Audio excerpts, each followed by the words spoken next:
What's going on, folks? This is Clay with Clay's AC and Auto Repair and Accurate Engines here in Grand Rapids, Michigan. And if this video is helpful, please consider subscribing and sending me them sweet old thumbs up and leaving them nice comments at the bottom. If you've got a question and it's automotive related, you can hit me up on Clay's AC and Auto Repair on the Facebook Messenger. I certainly try to answer them for my subscribers for free, and it's much easier than answering the comments down below. Feel free to leave nice comments down there. And remember, if anyone else can do it, you can do it too. That I promise you. Now, this that we're going to be working on today is a Ford Escape 3.0. This is going to be the same thing as the Mercury Mariner with the 3.0. This is going to cover all the years that have the 3.0. And should help you if you blew out a spark plug and then blew them threads out of there. What a nightmare it seems like. But I'm here to tell you, it's not that bad. You can do it. I guarantee you. Just follow these instructions that I give you down here. And if they're helpful, at nighttime while you're sleeping, turn on one of the Clayway sweet playlists from my channel homepage. Turn the volume down on that old computer. Let them play from front to back, because that's how I make money on YouTube. It's only 0.2 of a cent, but it's better than nothing. Okay, so back here, and I've already took a bore scope and I looked down inside the holes and the threads are all gone. So we're gonna end up repairing this. So the kit that I'm gonna be using to repair this Ford 3.0 is going to be a 5.4 3-valve 4.6 3-valve engine kit, and it looks like this. And now I've done this procedure already, videos all shot, all that stuff, so I know that this works. This worked really well for the 3.0. I don't know why it's not marked on the instructions that it does, but it certainly worked well in this situation. I don't know the different kits that are out there to get this. This was the one that I bought. This was about $100. Wasn't super cheap, but I wanted to make sure that it was going to work. If it was going to work, I bought the more expensive kit to be able to do it. Okay, so we're not going to, it's going to look like a lot of stuff is here, but we're not going to need a ton of stuff. We're going to need our spark plug thread kit, repair kit. Now, this particular thread kit, repair kit, is for the Ford Triton 5.4 V8, 4.6 V8. I'm pretty sure it's going to work in this application, so that's why I'm using it. If it doesn't work, you won't ever see the video. Need a little light. Gonna need a screwdriver. This is pretty important. Gonna need some grease. That's extremely important. Gonna need a spark plug socket remover. We're gonna need to remove the spark plug or insert a new spark plug. Ratchet.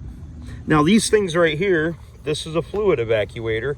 I'm going to use it to suck out the debris out of the hole once I get it done. But you could also use a little vacuum cleaner and duct tape a smaller tube to the end of it and suck it out that way. Wet dry vac work really good. In addition to all them things, this would be helpful as well. This is gray high temperature RTV.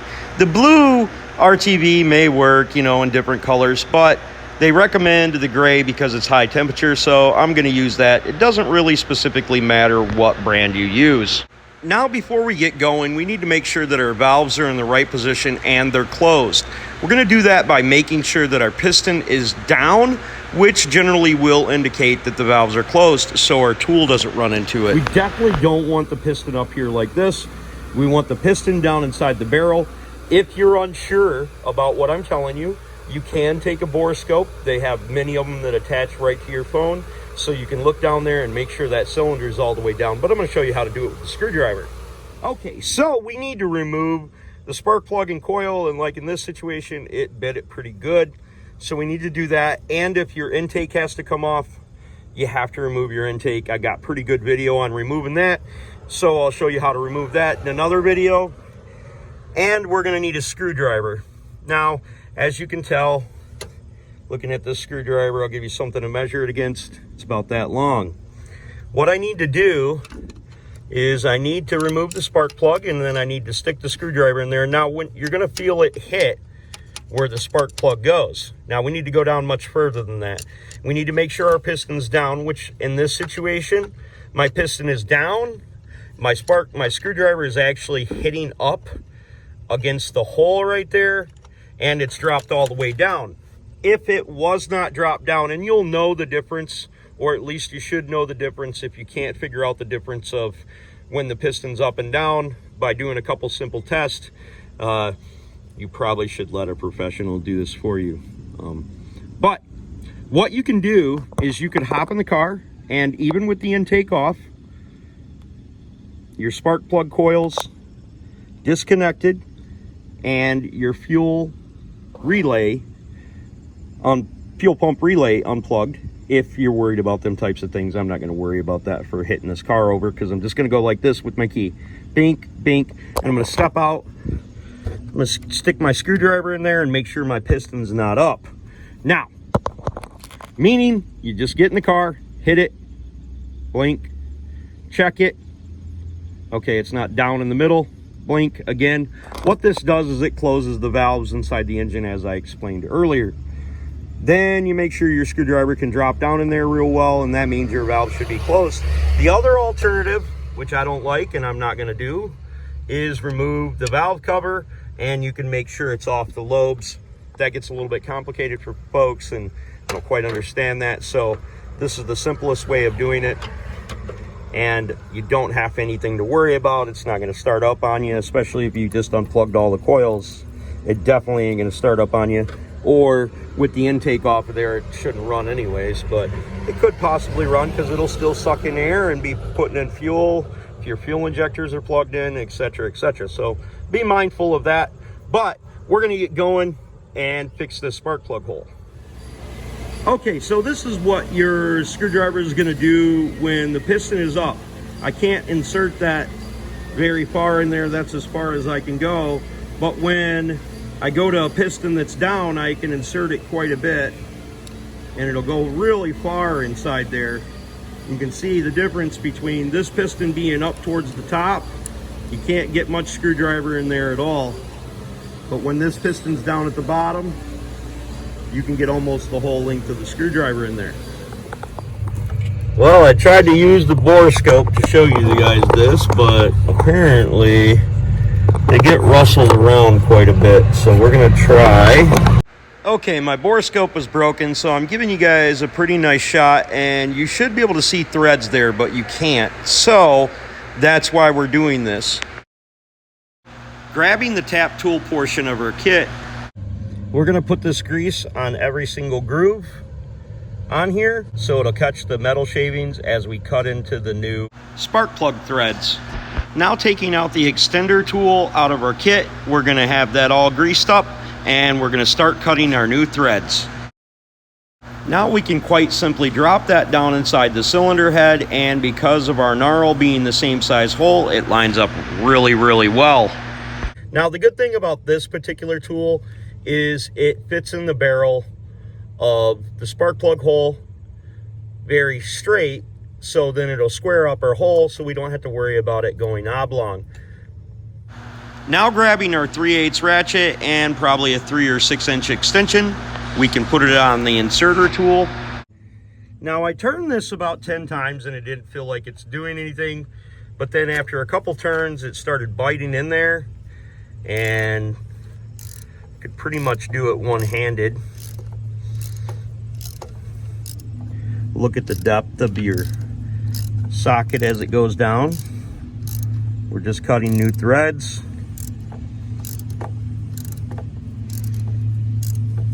And it should bottom out when it's done.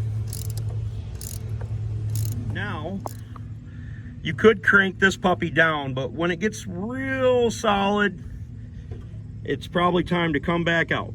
So we're gonna go ahead and remove this sucker out of here and take a look down inside there.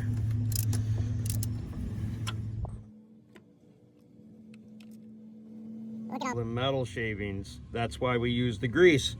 So this is why we need to vacuum it out, because we have a ton of metal shavings on there and we want to get them out of there. Now, another way that you could get them chips out of there is you could put a bunch of grease on the end of your screwdriver, stick it down inside your hole. Hopefully, stick it down inside the hole, run it around, and potentially pull out some chips that way as well. Had most of them cleaned out, but got a couple more. Do that a couple times. Should be able to get them chips out of there. Now hopefully you guys can see that there's new threads cut inside there, and we need to get ready to start cleaning this thing out. We can insert our new threads or we can clean it out first, whichever comes, you know, whichever you want, but eventually we're gonna have to suck all that stuff out of there. So once we vacuumed our metal shavings and stuff out of there, now we go ahead and we're gonna insert the new coil for our spark plug. Now this coil on the top of it has knurls. So it's gonna go down inside the cylinder like this, and we're gonna use this portion of the tool to insert it, and we'll screw this onto here properly, making sure that that's at the top. Then we'll insert that into our tool, screw this into the hole after we put the gray RTV on the outside of it. Now we've got our RTV inserted on there, we've got our hole cleaned out. Now we're gonna go insert our knurl.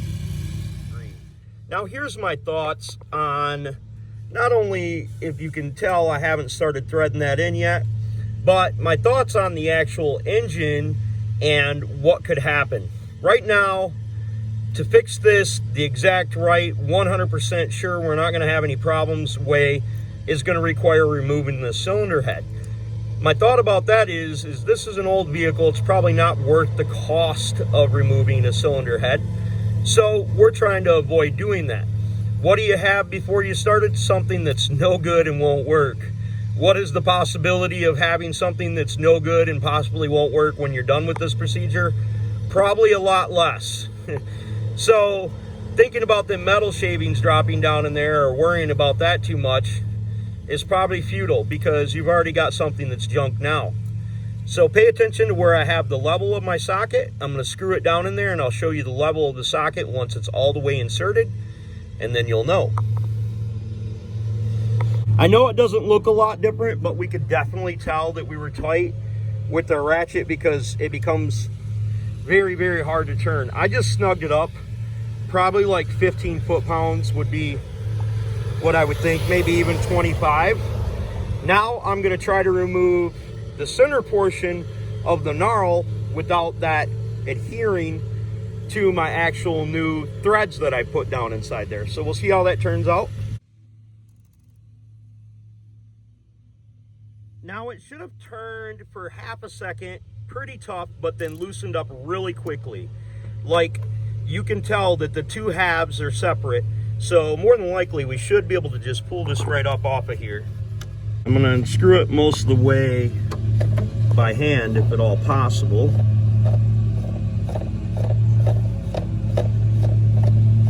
And I'm over screwing it a little bit because I wanna make sure it's out of the threads. And as I screw, I'm gonna pull up on it. So hopefully my inserter,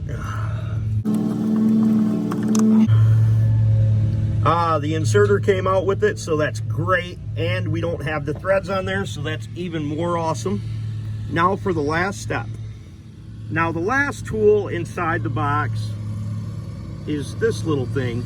Now what this does is you stick it down in the end of here, and you whack it once or twice with a hammer, and it locks in the little knurls, hopefully into the metal like it's supposed to. And then we wait a little while because we want our RTV to seal up, and we insert our spark plug.